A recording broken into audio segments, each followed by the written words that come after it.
So thank you for being here. Thank you for having me. Thank you.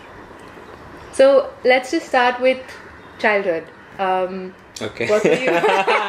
Looks like the first question. Let's begin with childhood. Sure. Okay, let's just start from the very beginning. Start from the beginning. Yeah. So what were you like as a child? See, beginning for me goes far beyond my childhood, to be honest. Right. But let me answer as a child what I was like as a child, or where I was as a child. In this lifetime. In this lifetime. Elder son.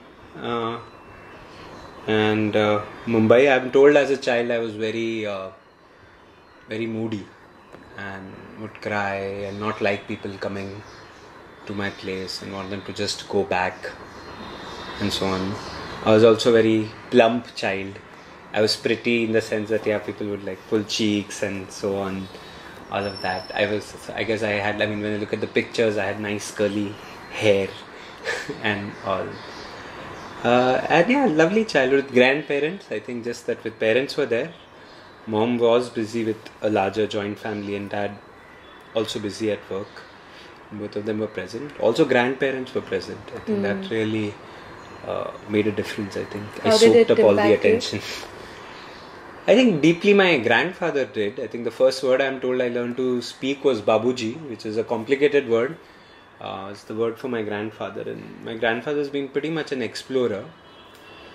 And I feel like each generation responds to the previous one and becomes not like the previous generation. Absolutely. So my grandfather, as I see him, was an explorer. He's done some science and agriculture, and he was a principal of a college, and at some stage he was so spiritual he was going to leave everything and join Osho. And so it's like seriously diverse. And then I look at my dad's life, it's seriously focused. Yeah. Picked one, made it happen. And when I look at my own journey, in a way it was like nobody wants to be under the shadows of their dad and be your own man. And so in the process, as I did diverse things, I discovered it's very similar to my grandfather's life pattern. No? Right. So this is how I see that. And so I think as a child, some of that also rubbed off. Yeah. So that was childhood. It was in Daisar, suburb of Mumbai. At some stage we used to call it like the edge of civilization. It was the last suburb, and so on. That was childhood. And what was your role in your family? You said elder brother, elder son. Elder son. What was the family dynamic like? Joint family, so lots of people my dad migrated to the city, and therefore as somebody from a larger family that's not from the city, this home becomes a place where others come in and stay, and it becomes like the temporary space. So always people around, a lot of energies, a lot of people. So that was kind of childhood. There was a lot of attention, particularly for the first few years before having a sibling. The elder child always like soaks up all the attention and affection. So I think a lot of that. This is now I'm talking like early, like 0 to 3 level childhood, and then life becomes different once we have a sibling. Once I had Akanksha, lovely sister. I think dynamics shifted a bit because suddenly then also. It's not the helicopter parenting days where you groom your child into saying, okay, now we have someone. And my parents did whatever they did at that part. And yet having a sibling, I think, was an initial like, okay, what's just going on? And I was super happy. I'm told I was dancing all around the room when my sister was born. At the same time, I feel at some stage just the split in attention would have really done something to me. It can be really brutal for a child who's not learned to think rationally on what just happened and so on. But overall, I think I enjoyed the first few years of full attention parenting. By the time my sister was born, different dynamic was in the family. And then I went to school. St. Mary's High School in Daisar was your classic Christian missionary supported school. 70 kids to a class. Wow. And packed and what now, did you like in school? As a child, I think till up to 2nd, 3rd standard I didn't enjoy school, honestly. It was not fun. And it's only by the 2nd or 3rd grade as I started getting into the groove of things. Before that, school was not really fun. In fact, there were friendships, but I think only 1st, 2nd, 3rd grade onwards I kind of really started enjoying, I would say, enjoying school. What I enjoyed at school through and through mostly has been mischief and extracurriculars. So just being mischievous and doing well in extracurriculars was what I enjoyed. I enjoyed the attention of teachers. I think teachers were more partial at that time than now. I think now again teachers take care to distribute attention more equally. At that time all those things were not there. So you were the teacher's favorite? Because I think also because I was rocking at the acads. The reason I was rocking at acads was because I had figured that if you do well at acads, you can get away with a lot. Get away with everything. Yeah, so I said, let me do well at acads, and then totally I can be totally the spoiled the mischievous guy, one that you want to be. Yeah, break rules or at least push limits and all that. So I think that is how that's how early childhood played out. And physically, I had asthma. I had dental problems, so health was also early age. I was spending time grappling with health also. So I think if I had to kind of mark one epoch of life, I think mark it where I got my first computer. I think.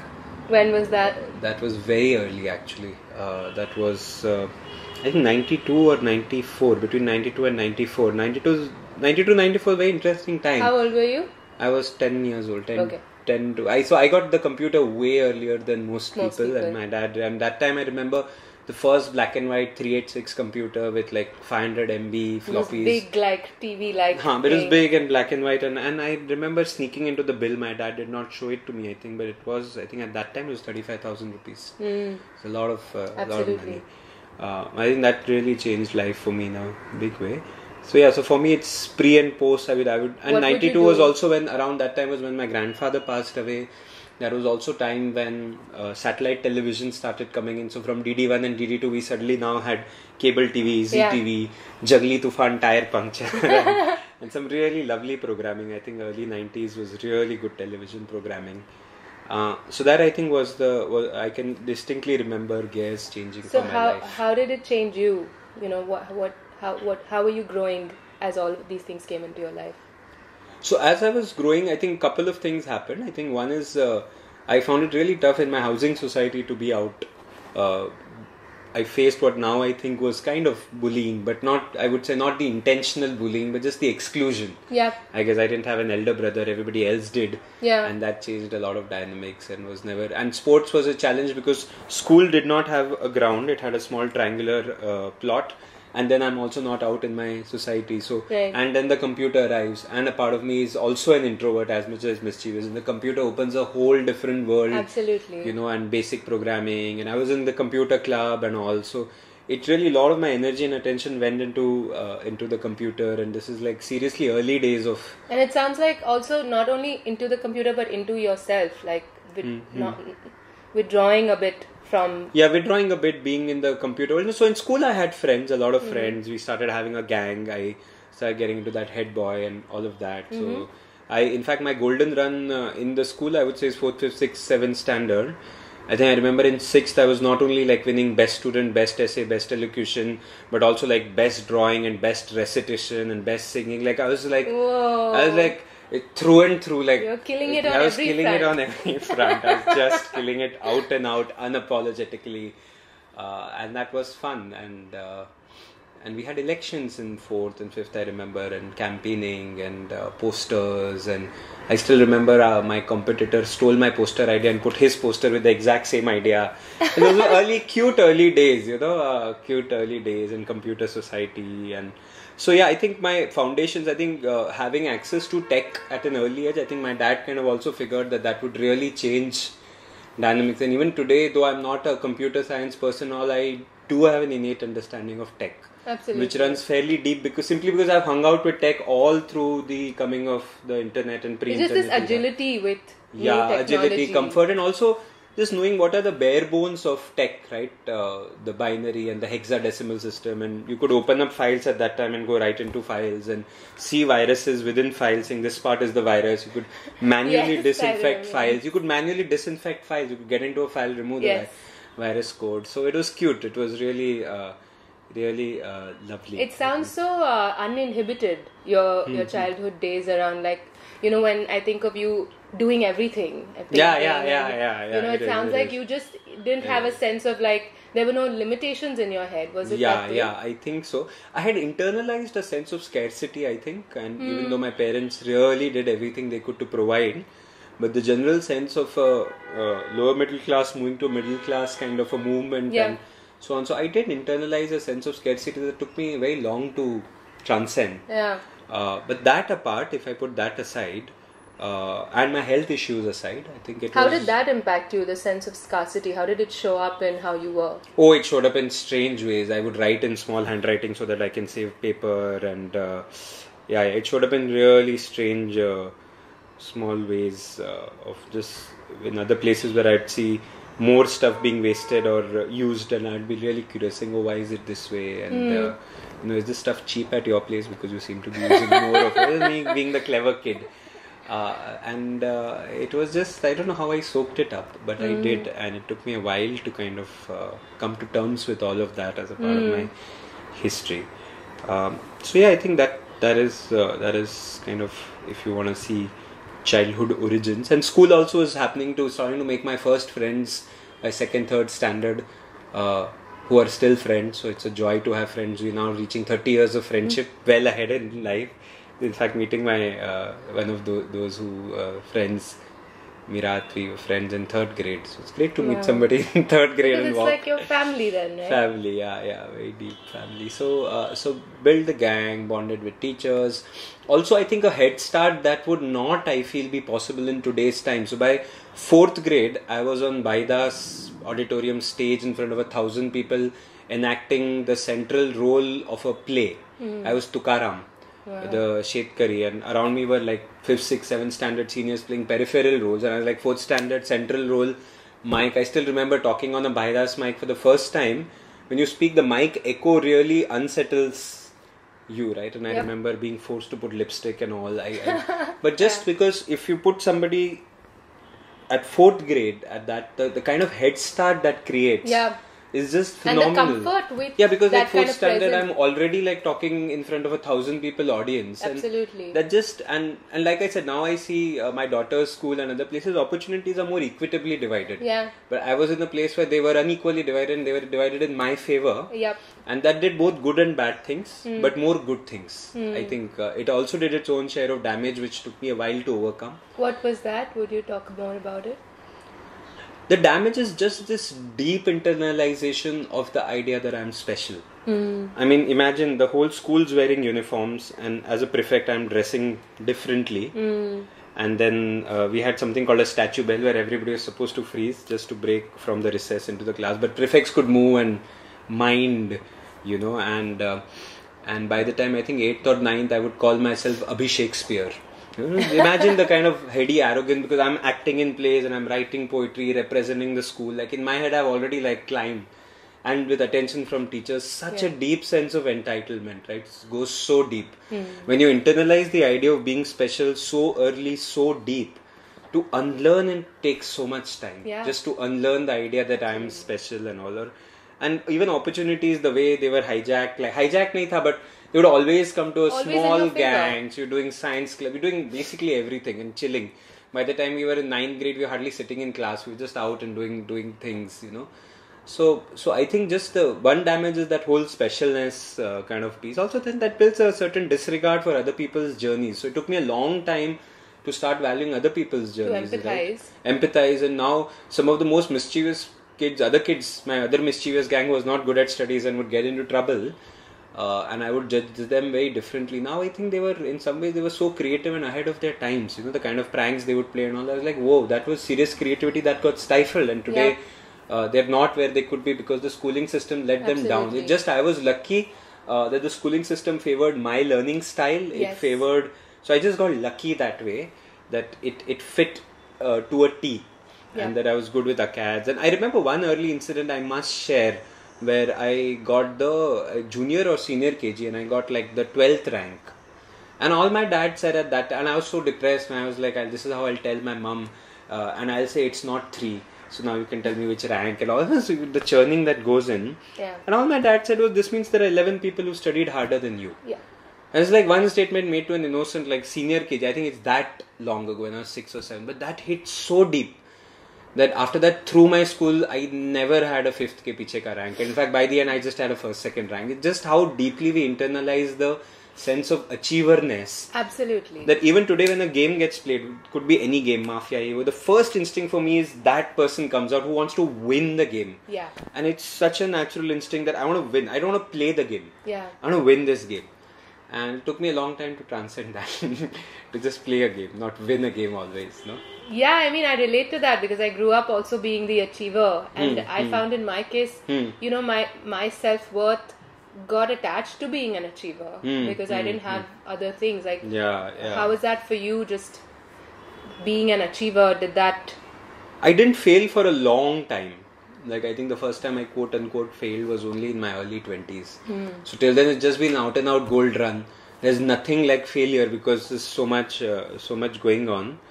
So, in a way, the sense of self-worth was not really linked. Like, achievement wasn't even an effort. It felt so effortless. Yeah.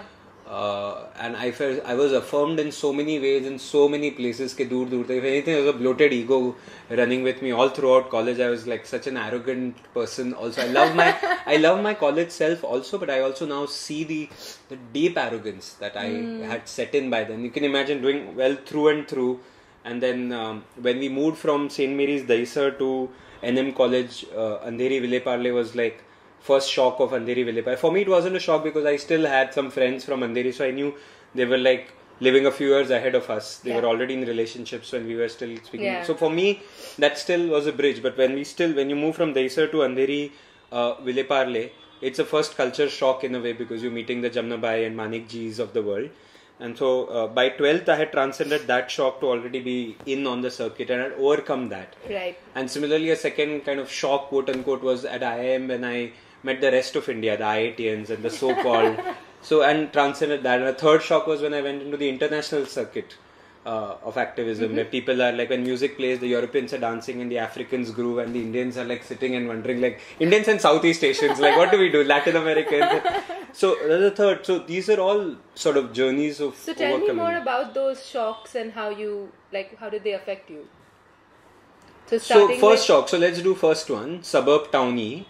Was initially it was almost like I had to prove myself all over again, but fairly effortless. Some amazing seniors spotted me very early on, so when they spotted me, then they backed me and sponsored me. I've had a lot of sponsors. I think only I've been foolish to rebel and not listen to the wisdom. Wisdom has been dished out to me on platters, and I've chosen not to have it. You know, I mean, there have been seniors who told me this is your best student formula, follow this and you'll make it kinds. At 12th standard FI BCom, like 3-year plan. Right. So such wisdom is coming, and I wish I would have listened more to them.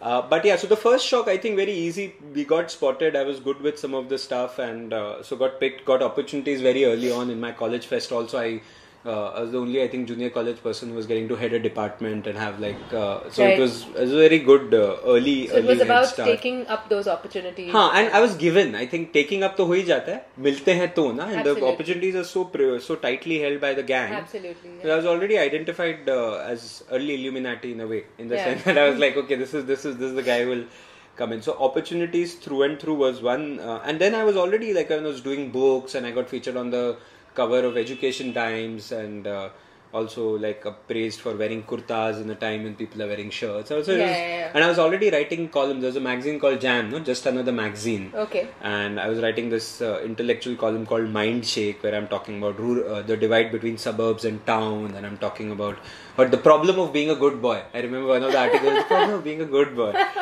So I was getting a lot of space. And the whole media side of me at that time was very active. I was writing and... it was definitely fueling your whole I'm special... Oh, full on. Because I had got books also published by then. Like I got 3 books done before college, and also CAT, and also I was already cracking stuff. I was also teaching actually. I was doing tuitions. Teaching, so to earn my pocket money starting 11th, started teaching 8th and then eventually 10th. So I was already like a math teacher earning my own pocket money. So usse aur zyada self-reliance. Plus math वगैरह पढ़ा रहे हैं तो already there is that agility with math, and also doing well not only a CATs but CAT, like really out and out.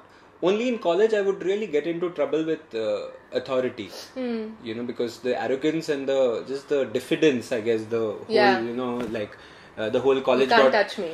Yeah, and just that I think the point system in college festivals is like when you win a personality contest, you get points equal to winning a whole group dance plus a whole drama. So like when the group dance and drama would celebrate, I'm like, I won just my personality contest has given these guys as much points. Plus I won 3 more things and these guys are celebrating. And also, just like I said, also that wanting to win thing sounds like it's coming in there.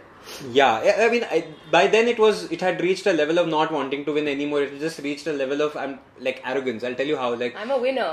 Winner तो मैं हुई debate में जा रहा हूँ और time limit था debate का मैं बोला मैं time limit it was within the college I am like I don't care about time limit I want to talk because I've already proven myself but the guy is ringing the timer ting I said I don't care about the timer what I'm saying is what I want to say it had transcended this whole win-lose thing already like it was like ठीक है win-win तो ठीक है I just want to be I'm too cool to win kind of so it had really reached seriously difficult things. I got into trouble with authority and I think my dad at that time I wasn't best student in my graduate college time and that really affected me and my dad said the award is called best student.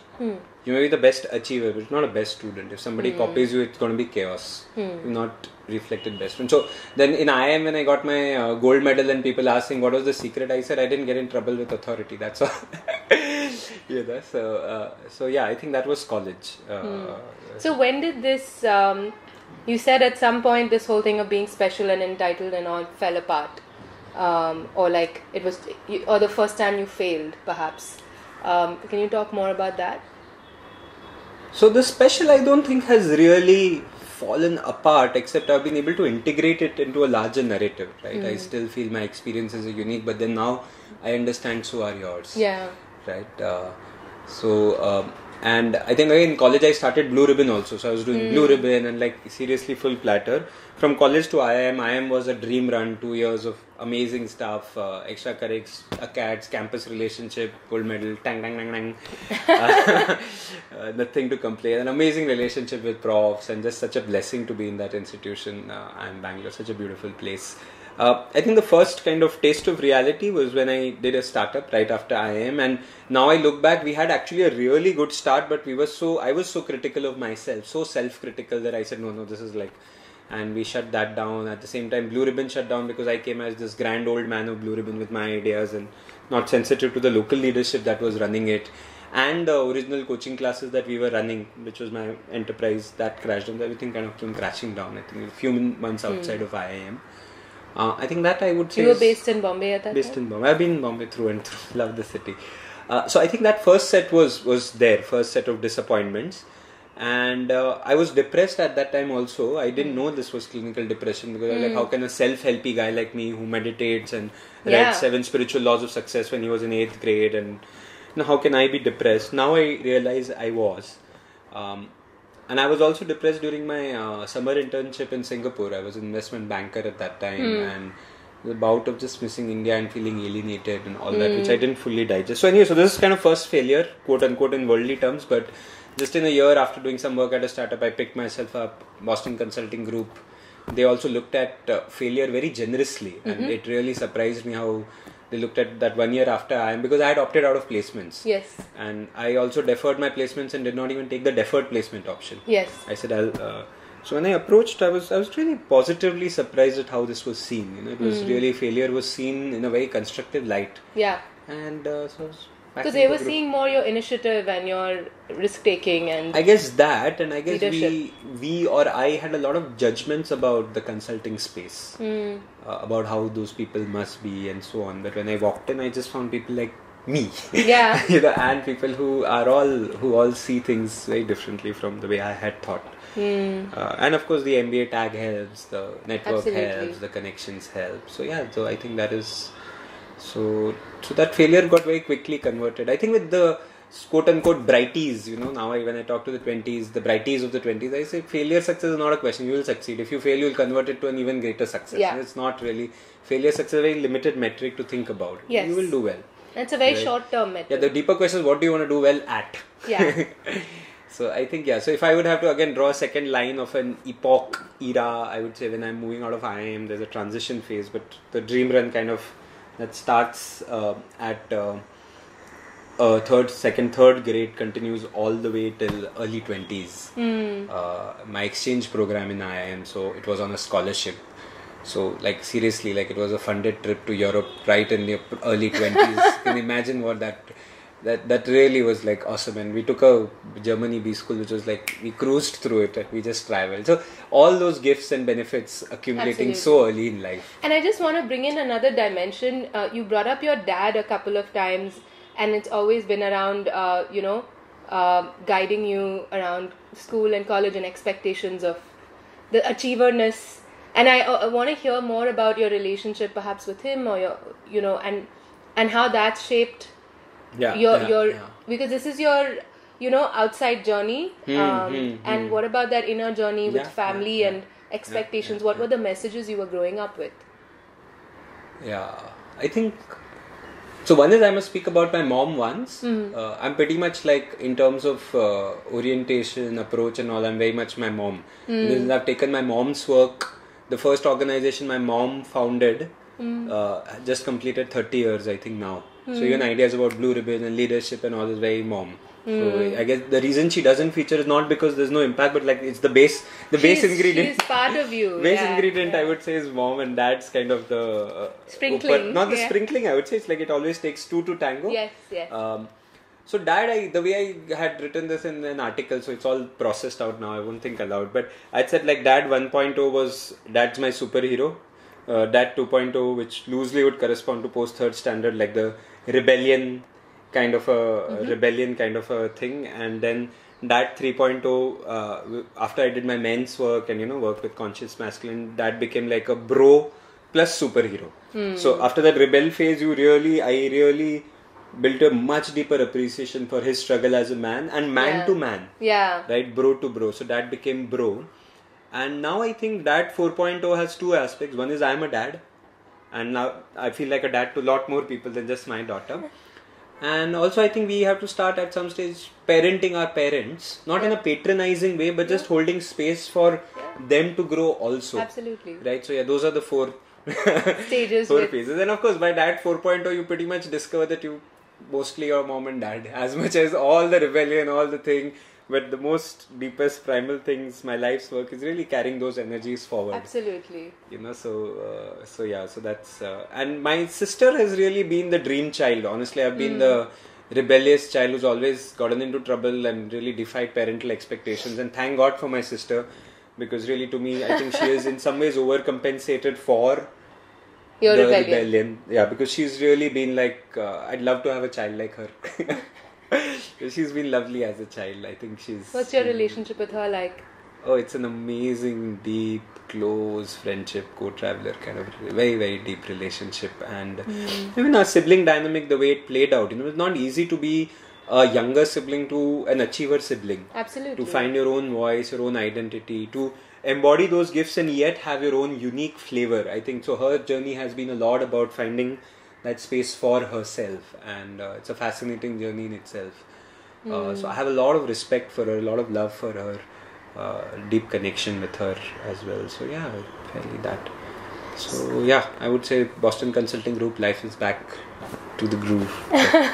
So that was in your mid-20s, early 20s? Mid-20s, till 24. So tell me about that stage. Like, was there a transition in your identity, in how you were dealing with life? No, not till then, right? So till then I was even more consolidated. Like after all the failure, I'm back into BCG, amazing relationship, life, school, go in the morning, go to the gym in Churchgate, then shower, then show up as a consultant, do your 12, 13, 14 hours, peak performance, get back. It's really the stuff that is sold as the IIM kind of, the IIM dream, And so till then my identity hasn't really... It's only become more consolidated, I would say. And of course, after that was like the biggest event of my life then came. What was that? And so at BCG, I think as I was doing my consulting, I was doing fine. Also some of these ideas about other ventures and all started coming and teasing me. And I started trying to work on them also and start getting excited about them. And I think that time I used to experience what I call idea orgasms, like just a burst of ideas, and so on. I started talking to people about it. They started joining me, and I really started feeling a lot of energy. And I was really juggling like PCG plus something. And at some stage, the next thing I found where I was really from summer it had become rains. from BCG clothing, I was in like this brown uniform and clouded thinking, and slowly discovered that I'm in like a mental institution, like a mental asylum. In your head? Wait. For real. Yeah. Like the next thing, jab hosh khula, so I was diagnosed with bipolar and the manic phase of bipolar. So I wish I would be diagnosed much earlier. I wasn't. So How I think old with that, were you when you were 25. diagnosed? I was 25. So that whole energy kind of took off, and I'm told now that there were small pockets in which I could regain control. So I did tell some people close to me saying something's going off, maybe I should get myself admitted and all. But those pockets were very small.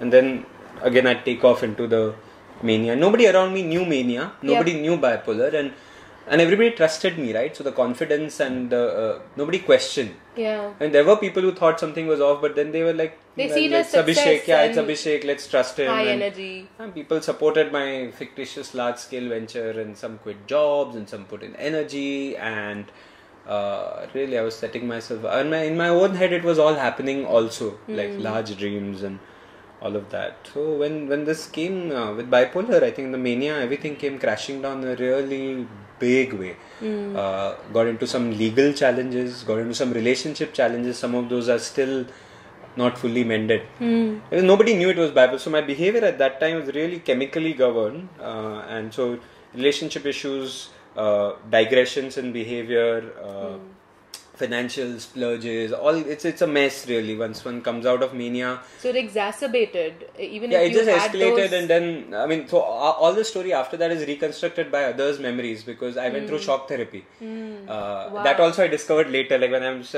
going after a few months through my records, and I discover the card, and I'm like, oh, these are the 14 rounds of shock therapy. Wow. And you don't remember them even? No, I don't remember them, but I also don't remember, like, so it Most does, they say memory comes back, but for me it hasn't really come back. Maybe the brain suppressed them, or so I've had to reconstruct with others' narratives what happened. Yeah. I just remember energetically and a few flashes here and there.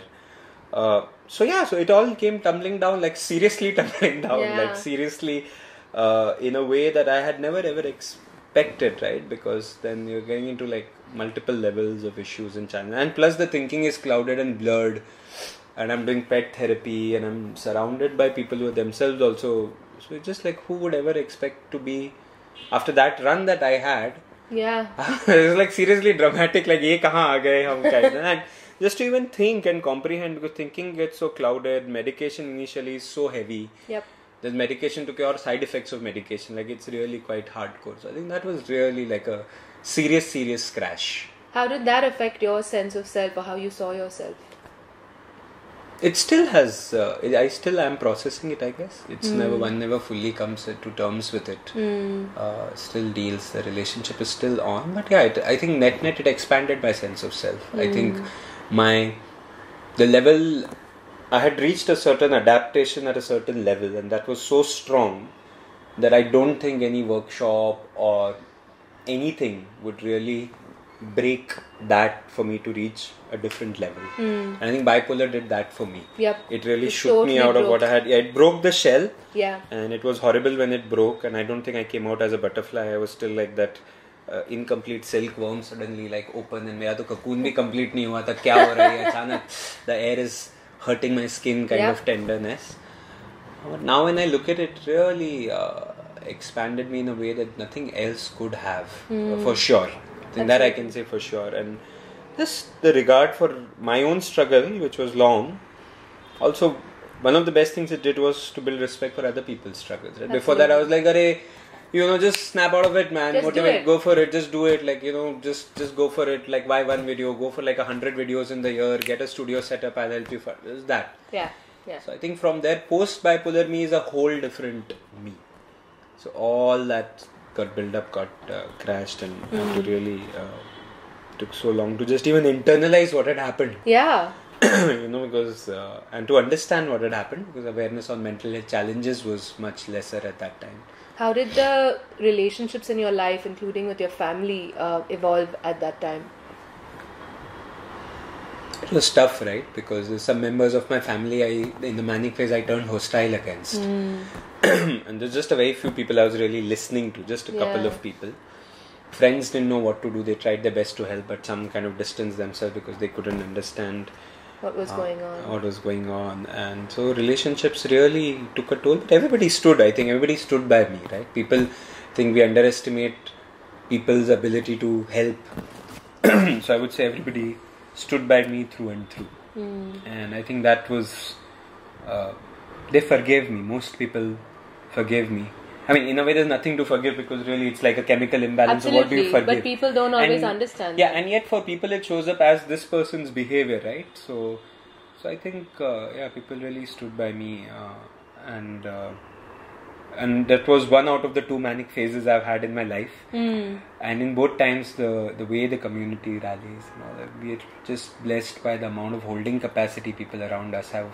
I think I always underestimated it, and I was just humbled by how deeply everybody around me, parents, everybody, friends, everybody learnt about it, held space for it. But it took a long time. I think first 4-5 years were really tough for everybody, including me, because depression, we don't know how to deal with depression. The way relationships, and I'm like 25, 26, 27, so in my relationship then I think couldn't stand to me I think it wasn't equipped to handle that. My then relationship, and so it really was tough. I mean, to withstand such a big shift is incredibly hard, and to do it alone is hard enough. To do it with someone else is even harder. That's harder. And so there were people who were there, but the first person experience of what it is to go manic is just so hard to describe. So I also realized, as much as there are others and there's a relationship that has to withstand it, a huge part of the journey is so personal. Absolutely. Right. So that was that was really quite a crash. I think what I was able to do successfully at that time in my reflection was just internalize the idea of patience. I think in some particular way, I don't know how, I was able to really tell myself that it's fine, just brick by brick, it's fine. Let's just do it brick by brick. And at that time the expectations are so low that I'm like, you're just trying to survive, and you're like, if I live a normal life, that itself is such a huge achievement. So I'm like, just patience, just brick by brick, just humility, just patience. And the post bipolar recovery is really crazy. I remember once I woke up at 7 to get ready for work, and then instead of it getting brighter, it started getting darker, and I realized I'd slept through the day. Wow. And I was in the consulting days at that time. Again, I'd taken on another consulting role. I see. And that's how it was. And again, the kind of bosses I've had, like the kind of support I've had, like it's just angels and people who stood. So this consulting company person was also somebody who really protected me and just helped me recover. And I think the people who showed up at that time and the way they just held space and protected me, I think whatever I've been able to create, just that protection, it's so unconditional, just such unconditional, undeserved love. I mean, now I can pay back and I can say, oh look, this is what I have created, and just dedicated to you for all that you did at that time. And it's how you show up for others now. Yeah, I hope so. It's really lovely. So I think everybody around, including my relationship at that time, my parents, sister, friends, everybody really rallied behind me. But it took a while to even just come back to normal. So how did you reconstruct your life and sense of self and who you are after that? Very, very slow, very, very slowly, very, very patiently, I guess, and with a lot of trouble and a lot of pain and a lot of darkness and just endless struggle and negotiation with myself. It took a while. It took a lot of time. So I would say with patience, I think the only ingredient, if you ask me what was the ingredient, it was patience. I also... when you were talking about your relationship with your colleagues and stuff, it sounded like there must have been a need for so much honesty about your internal state. Because, yeah. And is that something that gets cultivated in that process? Yeah, no, I think honesty, quote unquote honesty, authenticity has been a value. So I've never really tried to lie, and ever. Right. I think what I discovered at that time with both these employers I had And now since I've already named one, I don't know if I should have, but yeah, with BCG, and then Hey Group was the other employer, is that just the human side of companies, right? Both of these organizations, they really took care of me almost like mothers. Yeah. You know, and this really helped me transition out and in. And I think that really is something. But so I would never lie because I didn't need to, right? So because so far truth had worked for me, honesty had worked. I had nothing to lie. I was very proud of what I had done in the past. There was nothing to lie. Yeah. And so that wasn't even an option. That even didn't show up as an option. I said, this is what's happened to me. Even if I would have lied, I couldn't have hidden it because I was in managing my condition itself. I was still managing. Yeah. So hide ka option to tha hi nahi. Yeah. So I was authentic about it. There was a lot of guilt, shame. Yeah. A lot of self-pity. All that was there. But these are people who loved and trusted me. These are relationships that were even before. A lot of those. So yeah. So it never. And I meant honesty more in terms of honesty about the feelings, sometimes there is a allure to be showing yourself as more put together than you really are inside, and more that. Yeah, some of that process. Was definitely there, corporate life and even relationships. I wish I'd be more vulnerable and say I'm not being able to handle this, but some residual ex-Abhishek. I'm a hero. Yeah, and even if I'm not, the surroundings reinforce that, right? So maybe I should just confess that I'm broken down and I need more time, maybe. But yeah, I think that. Yeah. So today, when you see yourself, how do you describe yourself differently from that Abhishek 1.0? Abhishek 1.0. I don't know how you want to cut. Versioning is tricky, no? 1.0, yes. 1.1, 2.0, 2.3. Perhaps before this breakdown. Pre-bipolar, post-bipolar is not very tough. It's just that whole arrogance, ego, achievementness kind of was replaced by deep consideration for others, by deep regard for people's struggles, by a much easier pace of life, by looking at, and even earlier I looked at not only achievement but meaning in life. So all that was there, but I think post-bipolar, just the value of struggle and more dignity, I would say. I was just way more dignified about myself. Yeah. So I think some of that really happened. And I think when one faces a different level of complexity, then two things happen. Either you regress, one regresses to a more stunted way of development, or one expands to accommodate that complexity. And in accommodating the complexity that bipolar has created for me in my life, muscles get stretched. So my emotional, cognitive, all my muscles received a thorough workout, and they still do because of my emotional swings. Yes. In just dealing with them, it's like having a gym at home. Yep. My moods begin cycling and everything comes kicking in, and all my inner work and all. So in a way it's good. It is forced. It forces forced self-awareness. Forced self-awareness. No choice. So I think, so that is very, very, And I guess before bipolar, when I was a dreamer and all that, people would say, oh, you're crazy and all. And then post-bipolar, when I got in touch with my own madness, and that innately I'm a mad person just being sane because we live in a world of sane people. So the real madness opened up. It also moved to the closet or to this limited number of spaces. But I really found that I'm me or anybody else, I think, got in touch with those energies, those things. The madness inside you. The craziness inside me or inside the space that we tap into. I don't even know if it belongs to me or it belongs to the collective. I'm sure, in fact, it doesn't belong to local Abhishek. We tap into stuff. Yeah. Also, I think with bipolar, or maybe without bipolar, a lot of stuff that I tap into doesn't seem personal. I feel like there are times when I definitely tap into what seems like universal grief, like grief of a very dense quality and immense. It's not the depressive grief, so I think I have internal vocabulary for different types of sadness also. Yes. So I think that's how. So I describe normal mood swings and all as like water that is grey to black.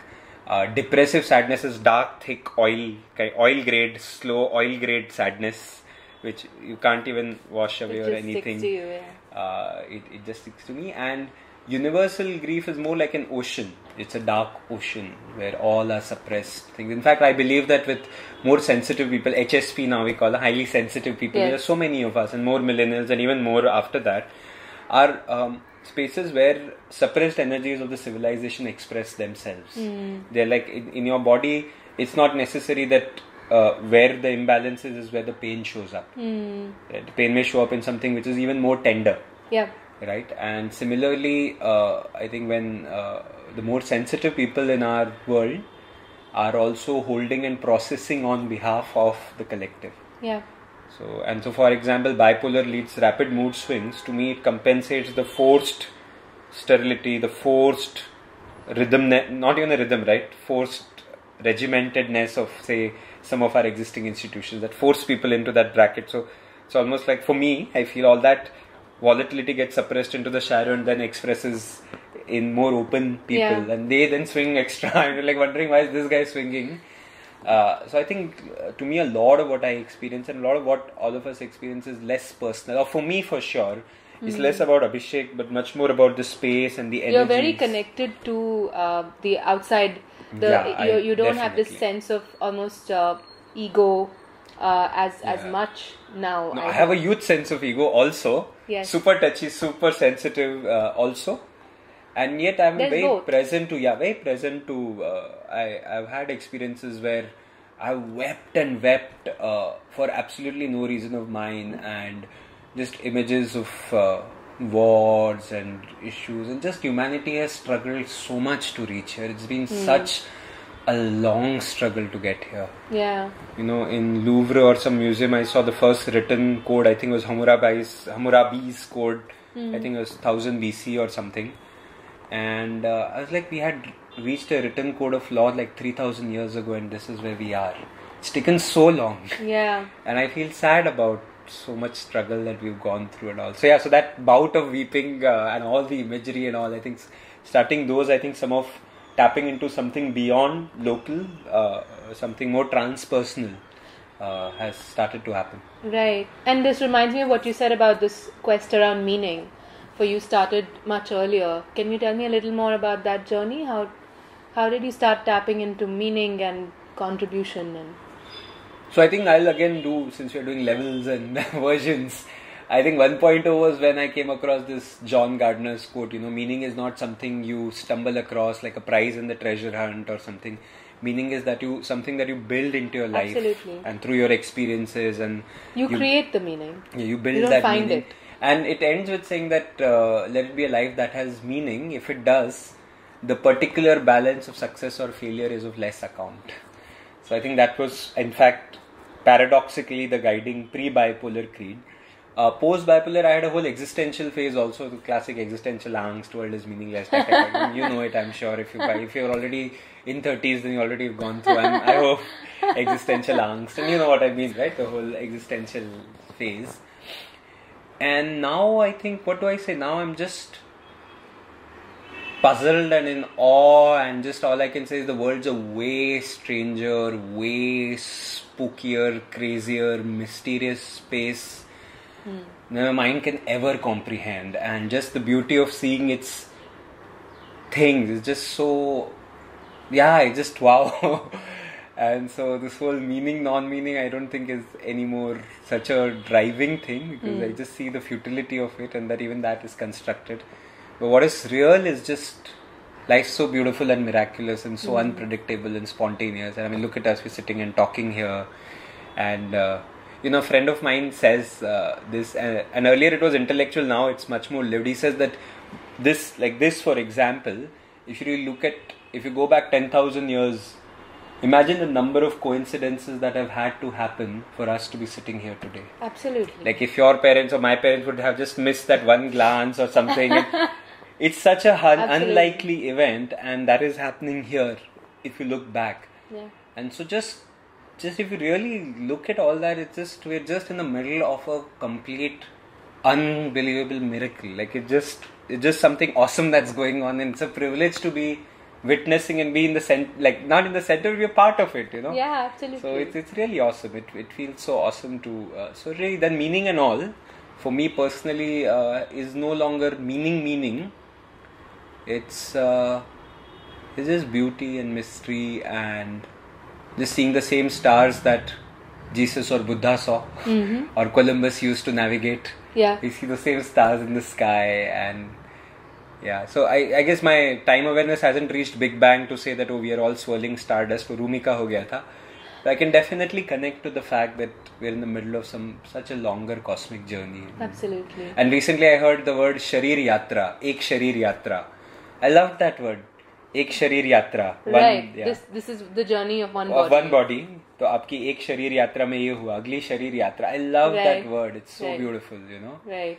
Because it connects you to the sense that this is just one journey with this body and there's no... Like it feels like, to me also it feels like a wagon wheel जो चल रहा है. So there's a surface part which is like maybe we are in the body, and then maybe there's a part where we are in the spirit realm, and then again there's a body part. So all of that, and just sometimes I get into this zone that life's such like everybody is basically tripping and having a great time. Even if they are in trouble, like behind them I see their souls who are loving this drama. Like everybody is getting the trip they want. I've reached this conclusion, including struggles and everything. Like it's cute locally, it seems real, but when I zoom out I say this is exactly the recipe that you cooked before hopping into this life, and good, enjoy it. And so everybody's having a good time. I think at the heart of it, it's that celebratory nature. It's a dance of lovers. I think that's what. So meaning. Got meaning, that's a long answer, but yeah. No, that's it. Still gives me a sense of what's important to you and your mindset, the way you exist. The space in which you exist around mystery and around the connectedness you feel. Or let me put it the other way. This is the closest I think it can come to meaning. That I see life as one grand love affair on an epic scale.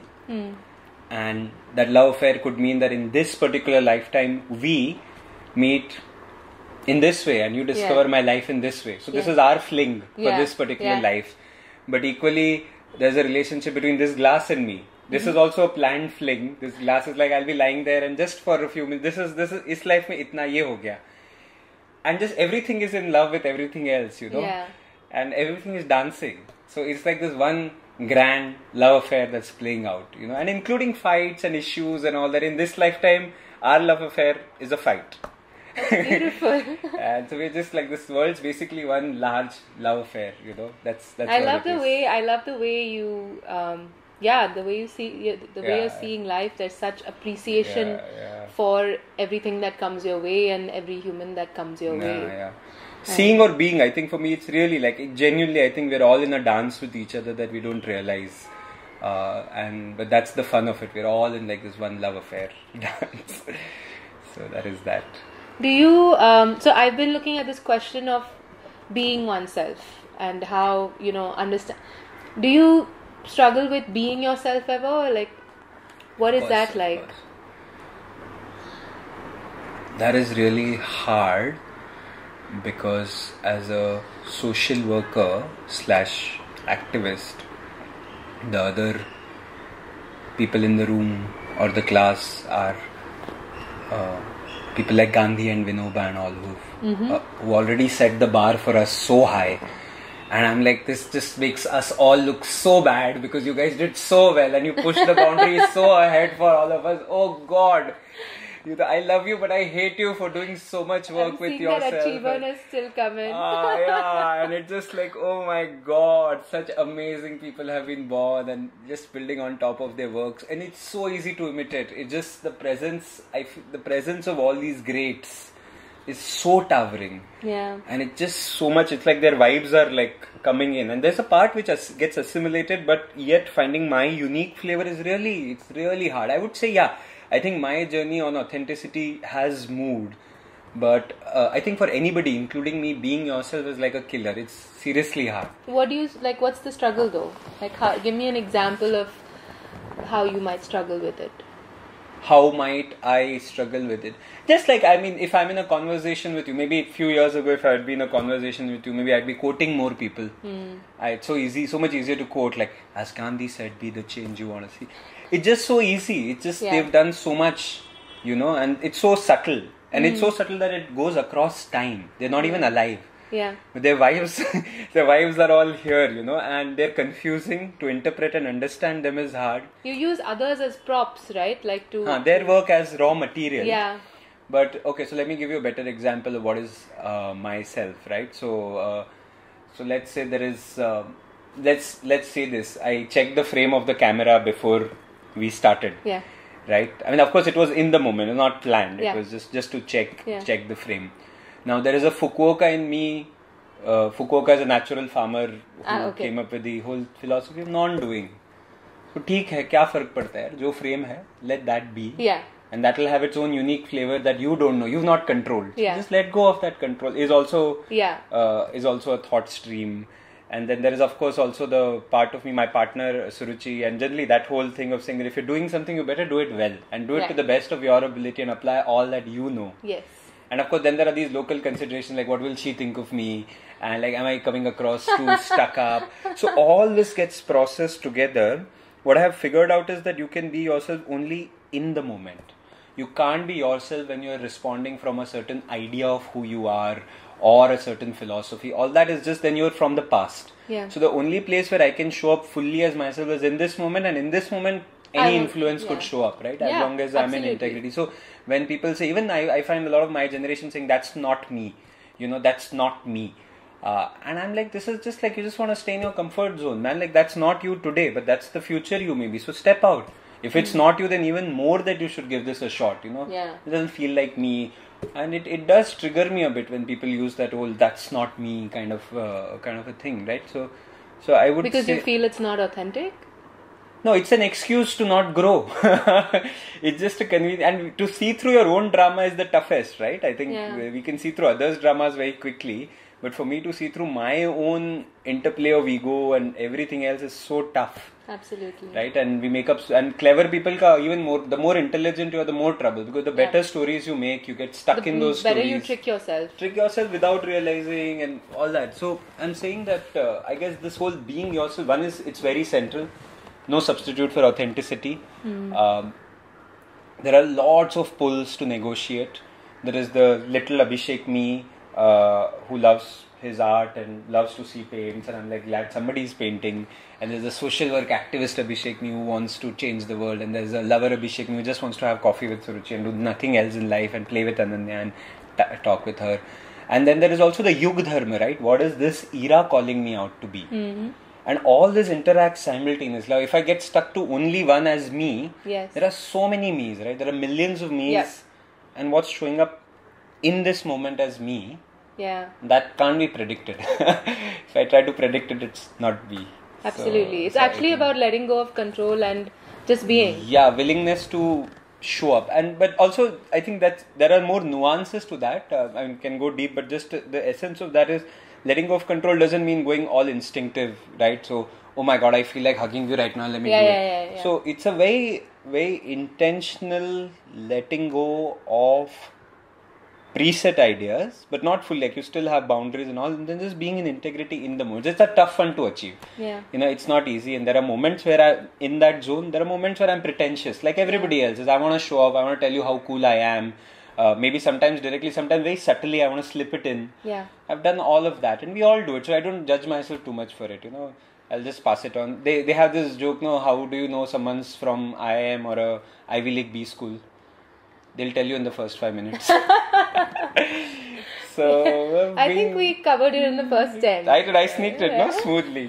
So I'm saying that, I've been all of that. You know, I've been pretentious, I've been fake. I still am so many times fake and fake humble, real humble. So chalte rehta. I think I don't judge myself too much for that.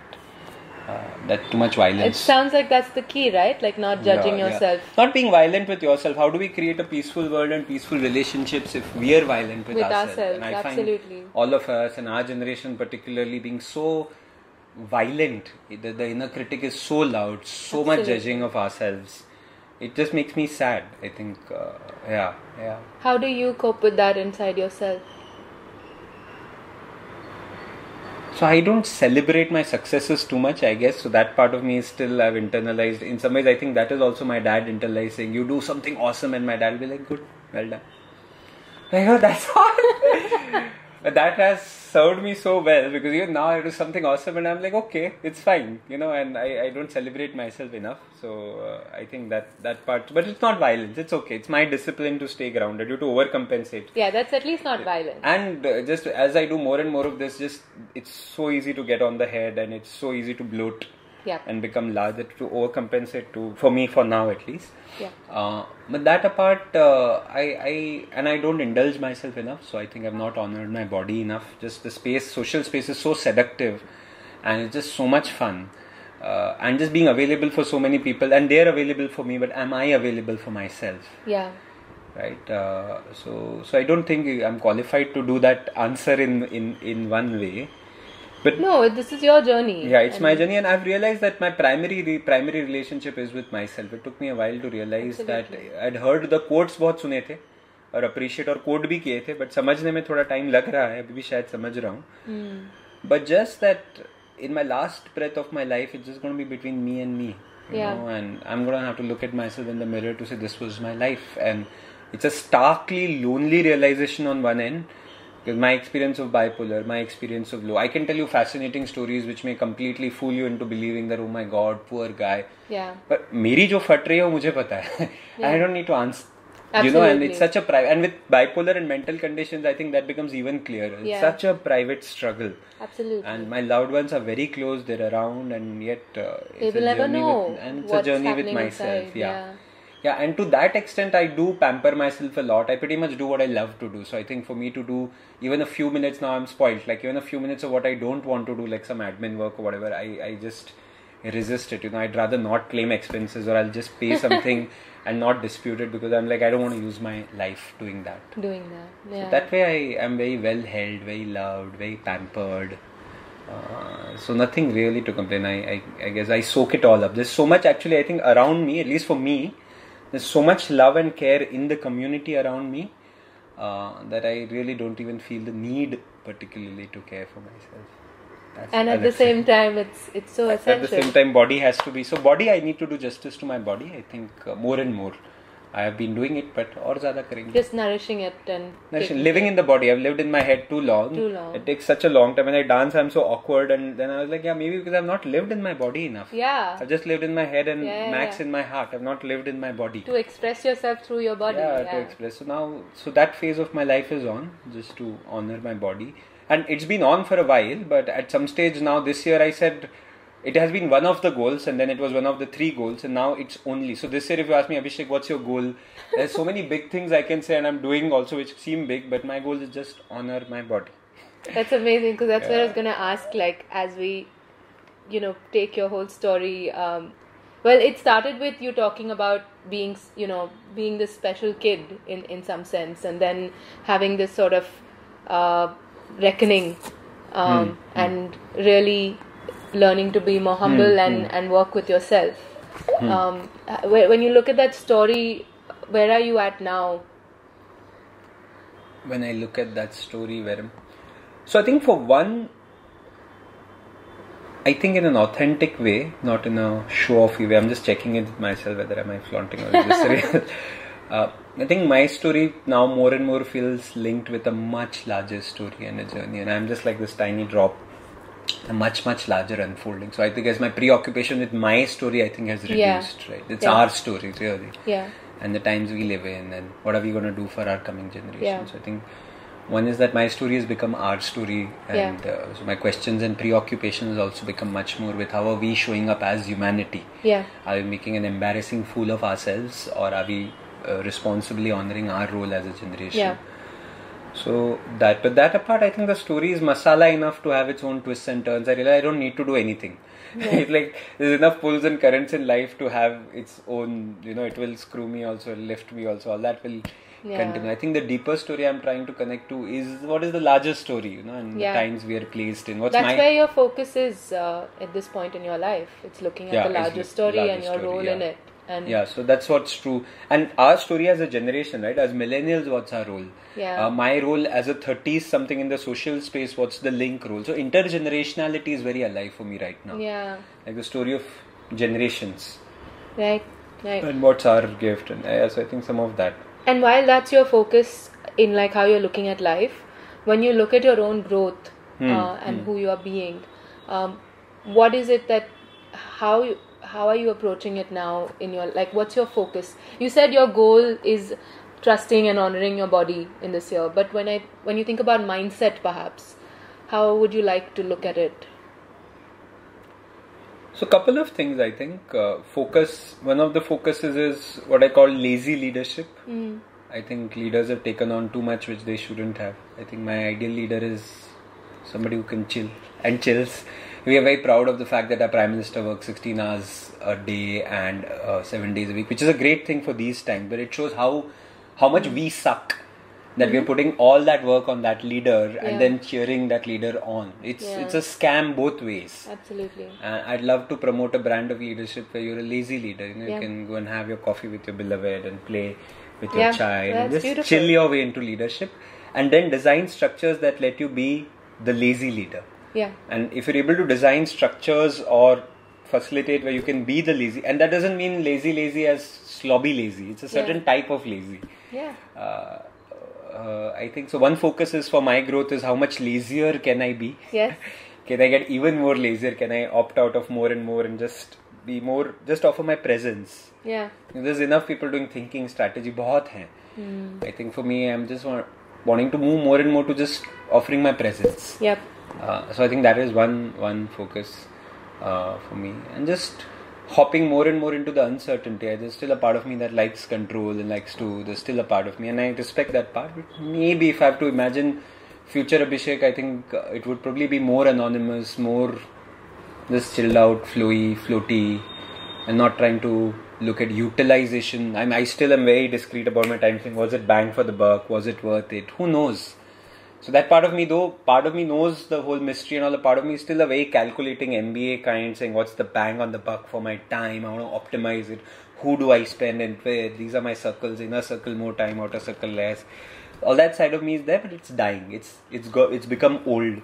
Now it's time for it to kind of wear away, and so for me to trip more, chill more. So I think that's the focus, if you ask me, to do ordinary things. What I thought were ordinary, now I realize are extraordinary. Absolutely. So just hanging out with my parents and my friends and people I'm not being able to make time for, and just be ordinary. I think that's the... So focus is being ordinary. Do not strive. Do not, strive. Like, not strive. Striving, I mean, in the way of like, I want to do big things. It's more, let me just live and be with my community and lead. And so I think there's a distinction there. There's a striving and there's a huge striving. My dream for us is there, and it's a huge dream. I think the doing part is, there's a flaw if I think that I'm doing it. Yes. I think the doership zone is problematic. It's happening, and I have a role, I play that role, but really there's a larger current that's lifting us. Yep. And I'm just like a speck in her. So to think doership like I did it is a flaw. It's not true. It's just that. It's a sexy, seductive idea, but it's not true. Absolutely. And then, so in that striving, a part of my striving very categorically is to destroy, or at least to move away from the current structures of leadership, which dehumanize leaders, which are very difficult. Like, power right now is a cursed space. ऐसा मान लो कि एक जगह को शाप लगा है, उस जगह में चाहे कितना भी honest और amazing person आएगा, the pressures of that space will be so high that this guy's character will wobble. Yeah. So we made power such a place. So we need to free that cursed place and just distribute power in a way. And so my external practice of being lazy is, at one level, it's a zid. Or wo zid is held in place by saying that, of course, I can do so much, and I can contribute so much, I am. And yet, I think we all, or like Vinoba said, no, that we need, the society shouldn't be a day sky where there is one sun. When the sun sets, you start seeing so many stars. Yeah. So the dream is to create this galaxy where you shine, I shine, we all shine. There's no one big sun, Yeah. It's much easier for people to become sun. Yeah. Much easier to get featured and all. And this culture values the sun as the star. Like sun is the star. Right? But if it's a star, then Raat ka star, other stars millions of stars can shine together. So my vision for the world, therefore, is that, and if I have to realize that vision, my being a sun is not going to help that vision. Absolutely. And therefore this whole deliberate, so the striving is for the night sky. Yeah. And in order to be the night sky, for me then, is to say that it's much easier to be sun. It's much easier to kind of plan your way into PR. It's not hard. Anybody half intelligent knows how to like become whatever, popular, known, and sooner or later you'll succeed if you put your mind at it. Yeah. I think more and more my invitation to leaders or those who consider themselves leaders of our generation is to not take on. Pass on and just chill. I think we need chill, lazy leaders. It'll shift the way power is shared in this country, world. It's a crisis of power ultimately, how we share power. Absolutely. And so it's very deliberate, it's very intentional, it's very tactical, it's also posturing. I think people are always looking at like, okay, what is Abhishek doing? Maybe I should copy him. And I'd love for them to just see me have coffee. I'm doing a lot, but I think it's what I want to carry. Or have a regular or not so regular conversation. And just chill. I think ये सब end में और क्या है ना, social change and all, such abstract notions, and we give ourselves too much importance. What in the end is like you and me are sitting, having a good chat, having a good time. Yeah. And I think that's what really I'm realizing counts. Of course, not locating it in a indulgent. That doesn't mean the millennials we should happily just go selfie clicking and coffee drinking. Absolutely. It's where, in which context are you locating? People in Calcutta in like 30s and 20s and all were also at coffee shops. Yeah. But they were talking about dreams for a world. They were not doing selfie clicking. So I think it's the context in which your being is located. That's really important. You can still do the same things. You can do and you can be at ease. And I think that's what I'm hearing you say. Yeah, that's a I think as leaders there's always that wanting strive. So you can have fun and you can you must deliberately restrict how much you do. I feel not because you cannot do more, but because you need to do less. Those who can do more today, I feel, and it's a very qualified less. So maybe to unpack that less will take a long time, but I think just the essence of it is that there's this deliberate non-doing, not lazy non-doing, but deliberate non-doing, to allow different forces of nature to negotiate and different ecology to build, to let the night sky happen. I think that's how do we make the night sky. I love that. Let's make the night sky happen. Let's make the night sky happen and have all the stars shine. Yeah. Thank you so much. This has been such a beautiful conversation. I could keep going. Yes. And hopefully we can talk more. But thank you so much for being here and sharing so much of yourself so authentically. And thank you for being such an amazing listener. and I think it's such a joy, such a privilege. And I think, I know I've been sharing a lot. I think I've been talking more today since morning, but that is that.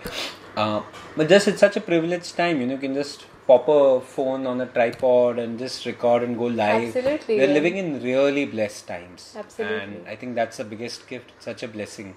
So thanks for having me over. And thank you for all the energy. Thanks a lot. Thank you.